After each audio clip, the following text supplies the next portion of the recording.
ഒരു വ്യക്തിയോ അല്ലെങ്കിൽ ഒരു മൃഗമോ ഭയങ്കരമായിട്ടും എന്തെങ്കിലും അസുഖം വന്നതിന് ശേഷം ഒരു രക്ഷയില്ല, എന്നാൽ അതിന് ആ ഒരു സിറ്റുവേഷൻ ഓവർകം ചെയ്യാനും പറ്റുന്നില്ല, എന്തായാലും അത് മരിക്കും, അത് ഒത്തിരി പെയിൻ അനുഭവിക്കുന്നുണ്ട്. അങ്ങനെയുള്ള സാഹചര്യങ്ങളിൽ നമ്മൾ അതിനെ ദയാവധം ചെയ്യാറുണ്ട്. മനുഷ്യനാകാം, മൃഗമാകാം. അപ്പോൾ അങ്ങനെ ചെയ്യുന്ന ആ ഒരു പ്രോസസ്സിനെ നമ്മൾ യൂഥനൈസ് എന്ന് ഇംഗ്ലീഷിൽ വിളിക്കും. The vet decided to euthanise the old dog due to its severe illness.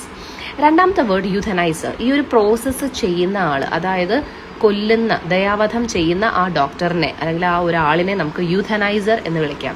The euthaniser made sure the animal felt no pain during the process. ഇനി യൂഥനേസിയ എന്ന് പറയുന്ന വേർഡ് ഈ ദയാവധം എന്ന ആ ഒരു വേർഡാണ്. Euthanasia is controversial topic in many countries. അപ്പോൾ ഈ 3 വേർഡ്സും നിങ്ങൾക്ക് ക്ലിയർ ആയെന്ന് വിശ്വസിക്കുന്നു. Thank U.